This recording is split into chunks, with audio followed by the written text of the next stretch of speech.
ರಾಜಕಾರಣಿಗಳ honey trap ಯತ್ನ ಸುದ್ದಿ ರಾಜ್ಯದಲ್ಲಿ ಬಿರುಗಾಳಿ ಎಬ್ಬಿಸಿರುವಂತಹ ಈ ಹೊತ್ತಲ್ಲೇ ಬೆಂಗಳೂರಲ್ಲೊಂದು ಉದ್ಯಮಿಯ ಹನಿ ಟ್ರ್ಯಾಪ್ ಪ್ರಕರಣ ಬಯಲಾಗಿದೆ. ರಾಜಕಾರಣಿಗಳಿಗೆ ಹನಿ ಟ್ರ್ಯಾಪ್ ಮಾಡೋಕ್ಕೆ ಹೋಗಿದ್ದ ತಂಡ ಅವರ ಕೈಯಲ್ಲಿ ಲಾಕ್ ಆಗಿದ್ರೆ, ಉದ್ಯಮಿಯ ವಿಚಾರದಲ್ಲಿ ಹನಿನೇ ಟ್ರ್ಯಾಪ್ ಆಗಿ ಇದೀಗ ಪೊಲೀಸರ ಅತಿಥಿಯಾಗಿದ್ದಾಳೆ. ಹೆಣ್ಣಿನ ಮೋಹಕ್ಕೆ ಬಲಿಯಾಗದ ಪುರುಷ ಯಾರಿಲ್ಲ ಅಂದರೆ ತಪ್ಪಾಗೋಲ್ಲ. ಅದರಲ್ಲೂ ಬೆಳಕುವ ಬಳ್ಳಿಯಂತೆ ಸೌಂದರ್ಯ ಹೊದ್ದ ಮಹಿಳೆ ಬಲೆಗೆ ಬಿದ್ದರಂತೂ ಕತೆ ಮುಗಿದೇ ಹೋಯಿತು. ಅದೇ ರೀತಿ ಬೆಂಗಳೂರಿನ ಉದ್ಯಮಿಯೊಬ್ಬರು ಸುರಸುಂದರಿಯ ಬಲೆಗೆ ಬಿದ್ದು ಲಕ್ಷಾಂತರ ರೂಪಾಯಿ ಹಣವನ್ನು ಕಳ್ಕೊಂಡಿದ್ದಲ್ಲದೆ ಬ್ಲ್ಯಾಕ್ ಮೇಲ್ಗೆ ಬಲಿಯಾಗಿದ್ದಾರೆ. ಬೆಂಗಳೂರಿನ ಉದ್ಯಮಿಯೊಬ್ಬರು ಸುರಸುಂದರಿಯ ಮುತ್ತಿನ ಬಲೆಯಲ್ಲಿ ಲಾಕ್ ಆಗಿದ್ದಾರೆ. ಅವರು ಆಕೆಗೆ ಒಂದು ಮುತ್ತು ಕೊಟ್ಟಿದ್ದಕ್ಕೆ ಬರೋಬ್ಬರಿ 50,000 ರೂಪಾಯಿ ಕೊಟ್ಟಿದ್ದಾರಂತೆ. ಅಷ್ಟೇ ಅಲ್ಲ, ಪ್ರತಿ ಬಾರಿ ಮುತ್ತು ಕೊಡಬೇಕಾದ್ರೂ 50,000 ರೂಪಾಯಿ ಹಣವನ್ನು ಕೊಟ್ಟು ಮುತ್ತು ಕೊಡ್ತಿದ್ರಂತೆ. ಹೀಗೆ ಪದೇ ಪದೇ ಮುತ್ತು ಕೊಡಿ ಅಂತ ಪೀಡಿಸ್ತಿದ್ದ ಆ ಸುಂದರಿ ಇದೀಗ ಪೊಲೀಸರ ಅತಿಥಿಯಾಗಿದ್ದಾಳೆ. ಬೆಂಗಳೂರಿನ ಮಹಾಲಕ್ಷ್ಮಿ ಲೇಔಟ್ನಲ್ಲಿ ಖಾಸಗಿ ಪ್ರೀ ಸ್ಕೂಲ್ ನಡೆಸ್ತಾ ಇದ್ದಂಥ ಶಿಕ್ಷಕಿ ಇದೀಗ ಪೊಲೀಸರ ಬಲೆಗೆ ಬಿದ್ದಿದ್ದು, ಆಕೆಯ ಮುತ್ತಿನ ಮತ್ತಿಗೆ ಮನಸೋತ ಉದ್ಯಮಿ ಲಕ್ಷಾಂತರ ರೂಪಾಯಿ ಹಣವನ್ನು ಕಳ್ಕೊಂಡಿದ್ದಾರೆ. ಪ್ರೀ ಸ್ಕೂಲ್ ನಡೆಸ್ತಾ ಇದ್ದಂಥ ಶಿಕ್ಷಕಿಯ ಶಾಲೆಗೆ ಉದ್ಯಮಿ ತನ್ನ ಮಗಳನ್ನು ಸೇರಿಸಿದ್ದ. ಈ ವೇಳೆ ಪ್ರೀ ಸ್ಕೂಲ್ನ ಸುರಸುಂದರಿಯ ಶಿಕ್ಷಕಿ ಏನಿದ್ದಾಳೆ, ಆಕೆಯ ಪರಿಚಯ ಕೂಡ ಉದ್ಯಮಿಗೆ ಆಗುತ್ತೆ. ಮೊದಲು ಪರಿಚಯ ಆಗುತ್ತೆ, ಆನಂತರ ಸ್ನೇಹ ಆಗುತ್ತೆ, ಸ್ನೇಹ ಪ್ರೀತಿಗೆ ತಿರುಗುತ್ತೆ. 2 ವರ್ಷ ಹಿಂದೆ ಅಷ್ಟೇ ಪರಿಚಯ ಆಗಿದ್ದಂತಹ ಆ ಟೀಚರಮ್ಮನ ತಳುಕು ಬೆಳಕು ಮೈಮಾಟಕ್ಕೆ ಮನಸೋತಂತಹ ಉದ್ಯಮಿ ತಾನು ಮೋಸ ಹೋಗ್ತಾ ಇದ್ದೀನಿ ಅನ್ನೋದು ಆತನಿಗೆ ಗೊತ್ತೇ ಆಗಿರಲಿಲ್ಲ. ಆ ಉದ್ಯಮಿಗೆ ಮದುವೆಯಾಗಿ 3 ಮುದ್ದಾದ ಹೆಣ್ಣು ಮಕ್ಕಳಿದ್ರು. ಮಕ್ಕಳಿಗೆ ವಿದ್ಯಾಭ್ಯಾಸವನ್ನು ಒಳ್ಳೆಯ ಕಡೆ ಕೊಡಿಸ್ಬೇಕು ಅಥವಾ ಸಿಗಬೇಕು ಅನ್ನುವಂಥ ನಿಟ್ಟಿನಲ್ಲಿ ಆತ ಪ್ರೀ ಸ್ಕೂಲನ್ನು ಹುಡುಕ್ತಾ ಇದ್ದ. ಆಗ ಆ ಉದ್ಯಮಿಗೆ ಸಿಕ್ಕಿದ್ದೆ ಮಹಾಲಕ್ಷ್ಮಿ ಲೇಔಟ್ನಲ್ಲಿದ್ದಂತಹ ಖಾಸಗಿ ಪ್ರೀ ಸ್ಕೂಲ್. 2023ರಲ್ಲಿ ತನ್ನ 3ನೇ ಮಗಳನ್ನು ಆ ಪ್ರೀ ಸ್ಕೂಲ್ಗೆ ಸೇರಿಸಿದಂಥ ಉದ್ಯಮಿ ಮಗಳನ್ನು ಶಾಲೆಗೆ ಬಿಡೋಕ್ಕೆ ಮತ್ತು ಕರ್ಕೊಂಡು ಬರೋಕ್ಕೆ ಪ್ರತಿದಿನ ಹೋಗ್ತಾಯಿದ್ರು. ಆ ವೇಳೆ ಆ ಶಾಲೆಯ ಟೀಚರಮ್ಮನ ಪರಿಚಯ ಉದ್ಯಮಿಗೆ ಆಗುತ್ತೆ.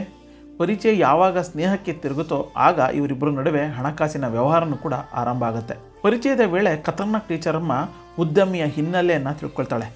ಟ್ರೇಡಿಂಗ್ ಮಾಡ್ತಾ ಇರುವಂತಹ ಈ ಉದ್ಯಮಿ ಬಳಿ ಸಾಕಷ್ಟು ಹಣ ಇದೆ, ಹೇಗಾದರೂ ಮಾಡಿ ಅದನ್ನು ಪುಸ್ಲಾಯಿಸಿ ಅವ್ರ ಹತ್ರ ಹಣವನ್ನು ಪಡಿಬೇಕು ಅಂಥೇಳಿ ಪ್ಲಾನನ್ನು ಮಾಡ್ತಾಳೆ. ಈ ಪ್ಲಾನ್ ಮಾಡುವಂಥ ಸಂದರ್ಭದಲ್ಲಿ ಆಕೆಗೆ ಮೊದಲು ಹೊಡೆದಿದ್ದು ಶಾಲಾ ನಿರ್ವಹಣೆಗೆ ಅಂತ ಹೇಳಿಬಿಟ್ಟು, ಅಂದರೆ ಸ್ಕೂಲ್ ಮೇಂಟೆನೆನ್ಸ್ಗೆ ಅಂತ ಹೇಳಿ ಹಣವನ್ನು ಕೇಳಬೇಕು ಅಂಥೇಳಿ. ಮಕ್ಕಳು ಹೇಗಿದ್ದರೂ ಶಾಲೆಗೆ ಹೋಗ್ತಿದ್ದಾರಲ್ವಾ, ಸೊ ಹಣ ಕೊಟ್ಟರೆ ಎಲ್ಲಿ ಹೋಗುತ್ತೆ ಅಂತ ಅಂದ್ಕೊಂಡಿದ್ದಂತಹ ಉದ್ಯಮಿ ಆ ಟೀಚರಮ್ಮ ಕೇಳಿದಂತಹ 2 ಲಕ್ಷ ರೂಪಾಯಿ ಹಣವನ್ನು ಮೊದಲು ಕೊಡ್ತಾರೆ.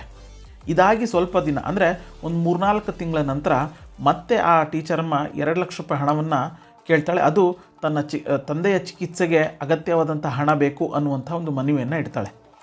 ಆಗಲೂ ಆ ಉದ್ಯಮಿಗೆ ತಾನು ಮೋಸ ಹೋಗ್ತಾ ಇದ್ದೀನಿ ಅನ್ನೋದು ಗೊತ್ತಾಗೋದಿಲ್ಲ. ಕೇಳಿದಷ್ಟು ಹಣ ಅಂದರೆ 2 ಲಕ್ಷ ರೂಪಾಯಿ ಹಣವನ್ನು ಕೊಡ್ತಾಳೆ.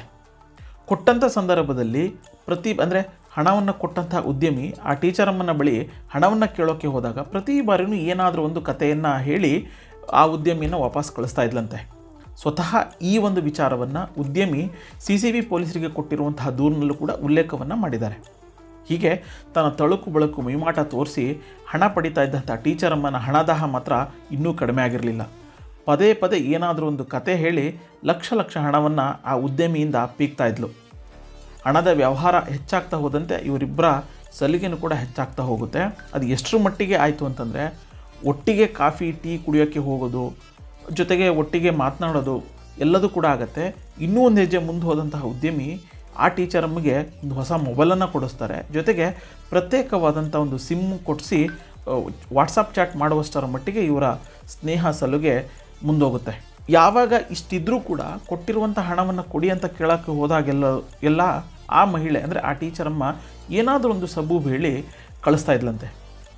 ಹಣ ಕೊಟ್ಟು ಸಾಕಾಗಿದ್ದಂತಹ ಈ ಉದ್ಯಮಿಗೆ ಇಲ್ಲ, ಇನ್ನು ನನ್ನ ಮಕ್ಕಳನ್ನು ನಾನು ಇಲ್ಲಿ ಸೇರಿಸಬಾರ್ದು ಅನ್ನುವಂಥ ಒಂದು ಮನಸ್ಥಿತಿಗೆ ಆ ಉದ್ಯಮಿ ಬಂದಿರ್ತಾರೆ. ಇದ್ರ ನಡುವೆ ಆ ಉದ್ಯಮಿಯ ಹೆಂಡತಿ ಮತ್ತು ಮಕ್ಕಳು ಬೇರೆ ರಾಜ್ಯದಲ್ಲಿ ಒಂದು ತನ್ನ ಸಂಬಂಧಿಕರ ಮದುವೆ ಇದೆ ಅಂತ ಹೇಳಿಬಿಟ್ಟು ತೆರಳ್ತಾರೆ. ಬರೋಕ್ಕೆ ಒಂದು 4-5 ದಿನ ಆಗುತ್ತೆ ಅನ್ನುವಂಥದ್ದು ಆ ಒಂದು ಟೀಚರಮ್ಮ ಉದ್ಯಮಿಯಿಂದನೇ ಈ ವಿಚಾರವನ್ನು ತಿಳ್ಕೊಳ್ತಾಳೆ. ತಿಳ್ಕೊಂಡ ತಕ್ಷಣ ವಾಟ್ಸಪ್ನಲ್ಲಿ ಮೆಸೇಜ್ ಮಾಡುವಂಥ ಕೆಲಸವನ್ನು ಮಾಡ್ತಾಳೆ. ಅಂದರೆ ನಾನು ನಿನ್ನ ಜೊತೆಗೆ ಕಾಲವನ್ನು ಕಳೀತೀನಿ, ಪ್ರತ್ಯೇಕವಾಗಿ ಕಾಲವನ್ನು ಕಳೀತೀನಿ ಅನ್ನುವಂತಹ ಒಂದು ಇಂಗಿತವನ್ನು ಆ ಟೀಚರಮ್ಮ ವ್ಯಕ್ತಪಡಿಸ್ತಾಳೆ. ಮೊದಲೇ ಉಪ್ಪು ಖಾರ ತಿಂದಂತಹ ದೇಹ ಅಲ್ವಾ, ಲಡ್ಡು ಬಂದು ಬಾಯಿಗೆ ಬೀಳುತ್ತೆ ಅಂತಂದರೆ ಯಾರು ಬೇಡ ಅಂತಾರೆ ಹೇಳಿ. ಸೊ ಅದೇ ರೀತಿ ಆ ಉದ್ಯಮಿ ಒಪ್ಕೋತಾನೆ. ಒಪ್ಕೊಂಡ ತಕ್ಷಣ ಆ ಟೀಚರಮ್ಮ ಮನೆಗೆ ಬರ್ತಾಳೆ. ಮನೆಗೆ ಬಂದ್ಬಿಟ್ಟು ಮೊದಲು ಒಂದು ಮುತ್ತನ್ನು ಕೊಡ್ತಾಳೆ. ಅದಕ್ಕೆ 50,000 ರೂಪಾಯಿ ಹಣವನ್ನು ಪಡೆದು ಆ ಮನೆಯಿಂದ ವಾಪಸ್ ಹೊರಟೋಗ್ತಾಳೆ. ಅಂದರೆ ಒಂದು ಮುತ್ತು ಕೊಟ್ಟಿದ್ದಕ್ಕೆ 50,000 ರೂಪಾಯಿ ಹಣವನ್ನು ಆ ಉದ್ಯಮಿ ಕೊಡ್ತಾನೆ. ಇದು ಕೇವಲ ಅಷ್ಟಕ್ಕೆ ಮಾತ್ರ ನಿಲ್ಲೋದಿಲ್ಲ. ಪ್ರತಿ ಬಾರಿಯೂ ಕೂಡ ಆಕೆ ಮುತ್ತನ್ನು ಕೊಟ್ಟಂಥ ಸಂದರ್ಭದಲ್ಲಿ 50,000 ರೂಪಾಯಿ ಹಣವನ್ನು ಆ ಉದ್ಯಮಿ ಆ ಟೀಚರ್ ಅಮ್ಮಗೆ ಕೊಡ್ತಾ ಹೋಗ್ತಾನೆ. ಇದು ಇಷ್ಟಕ್ಕೆ ಮುಗಿಯೋಲ್ಲ. ಮತ್ತೆ ಅಂದರೆ ಅವಳೇನು ಇಂಗಿತವನ್ನು ವ್ಯಕ್ತಪಡಿಸ್ತಾಳೆ, ಖಾಸಗಿಯಾಗಿ ನಾನು ನಿನ್ನ ಜೊತೆಗೆ ಕಾಲವನ್ನು ಕಳಿಬೇಕು ಅಂಥೇಳಿ ಆ ಒಂದು ಆಸೆಯನ್ನು ಕೂಡ ಆ ಉದ್ಯಮಿ ಪೂರೈಸ್ತಾನೆ.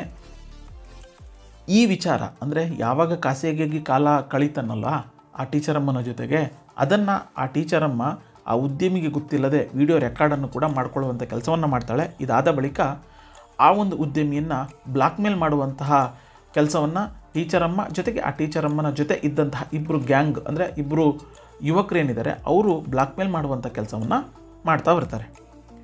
ಯಾವಾಗ ಟೀಚರಮ್ಮಂಗೆ ಹಣ ಕೊಟ್ಟಿದ್ದು ವಾಪಸ್ ಬರೋದಿಲ್ಲ ಅನ್ನುವಂಥದ್ದು ಆ ಉದ್ಯಮಿಗೆ ಅನ್ಸೋಕ್ಕೆ ಶುರುವಾಯಿತೋ, ಇಲ್ಲ ನಾನು ಇನ್ನು ಮುಂದೆ ನಾನು ಬೆಂಗಳೂರಿನಲ್ಲಿ ಇರೋದು ಬೇಡ, ನನ್ನ ಮಕ್ಕಳನ್ನು ಬೇರೆ ರಾಜ್ಯದಲ್ಲಿ ಅಂದರೆ ನಮ್ಮ ಮೂಲ ರಾಜ್ಯ ಏನಿದೆ ಅಲ್ಲಿ ಹೋಗಿ ಶಾಲೆಗೆ ಸೇರಿಸಬೇಕು ಅನ್ನುವಂತಹ ಒಂದು ತೀರ್ಮಾನಕ್ಕೆ ಬಂದುಬಿಡ್ತಾರೆ.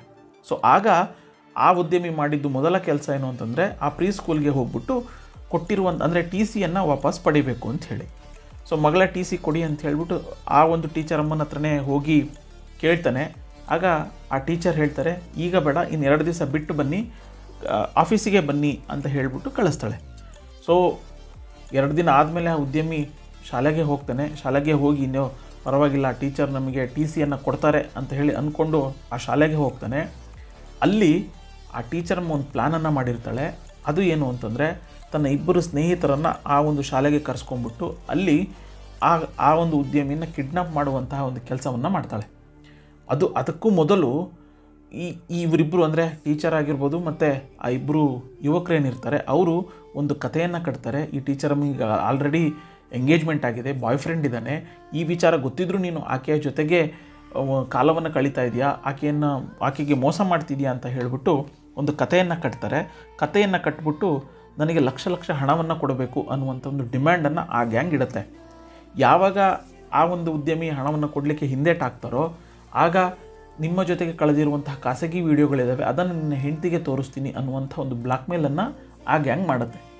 ಮಾನ ಮರ್ಯಾದೆಗೆ ಅಂಜಿದಂತಹ ಉದ್ಯಮಿ 1,90,000 ಹಣವನ್ನು ಮೊದಲು ಕೊಡ್ತಾರೆ. ಉಳಿದಂಥ ಅಂದರೆ ಫಸ್ಟು 1 ಕೋಟಿ ಡಿಮ್ಯಾಂಡ್ ಮಾಡ್ತಾರೆ. ಆನಂತರ ಬಾರ್ಗೇನ್ ಮಾಡಿ 20 ಲಕ್ಷ ಹಣವನ್ನು ಕೊಡಬೇಕು ಅನ್ನುವಂಥದ್ದು ಫೈನಲ್ ಸೆಟಲ್ಮೆಂಟ್ ಆಗುತ್ತೆ. 20 ಲಕ್ಷ ನೀನೇನು ಹಣ ಕೊಡಬೇಕು, ಅದರಲ್ಲಿ ನಾನೀಗ 1,90,000 ಹಣವನ್ನು ಕೊಡ್ತೀನಿ, ಮಿಕ್ಕಿದ್ದ ಹಣವನ್ನು ಕೊಡಲಿಕ್ಕೆ ನನಗೆ ಟೈಮ್ ಬೇಕು ಅಂಥೇಳಿ ಟೈಮನ್ನು ತೆಗೆದುಕೊಳ್ತಾರೆ. ಅಂದರೆ ಕಿಡ್ನ್ಯಾಪ್ ಮಾಡಿದಂತಹ ಗ್ಯಾಂಗು ಇಡೀ ದಿನ ಬೆಂಗಳೂರಿನಲ್ಲಿ ಸುತ್ತರಿಸ್ಬಿಟ್ಟು ಕೊನೆಗೆ 20 ಲಕ್ಷ ಏನು ಡಿಮ್ಯಾಂಡ್ ಮಾಡಿರುತ್ತೆ ಅದರಲ್ಲಿ 1,90,000 ರೂಪಾಯಿ ಹಣವನ್ನು ಆ ಒಂದು ಉದ್ಯಮಿಯಿಂದ ಪಡ್ಕೊಳ್ತಾರೆ. ಸೊ ಅದಾದ ನಂತರ ಟೈಮನ್ನು ಕೊಡ್ತಾರೆ. ಟೈಮ್ ಕೊಟ್ಟ ನಂತರ ಒಂದು ಕಡೆ ಜಾಗದಲ್ಲಿ ಎಲ್ಲಿಂದ ಅಂದರೆ ಸ್ಕೂಲಿಂದ ಕಿಡ್ನಾಪ್ ಮಾಡಿದಂತಹ ಗ್ಯಾಂಗು ಮತ್ತು ವಾಪಸ್ಸು ಸ್ಕೂಲಿಗೆ ತಂದು ಬಿಡುವಂಥ ಕೆಲಸವನ್ನು ಆ ಗ್ಯಾಂಗ್ ಮಾಡುತ್ತೆ.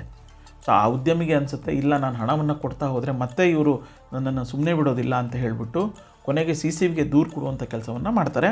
ಆ ದೂರನ್ನು ಆಧರಿಸಿ CCB ಪೊಲೀಸರು ಇದೀಗ ಖತರ್ನಾಕ್ ಟೀಚರಮ್ಮ ಮತ್ತು ಆಕೆ ಇಬ್ಬರು ಗೆಳೆಯರನ್ನು ಇದೀಗ ಕಂಬಿ ಹಿಂದೆ ಕಳಿಸಿದ್ದಾರೆ.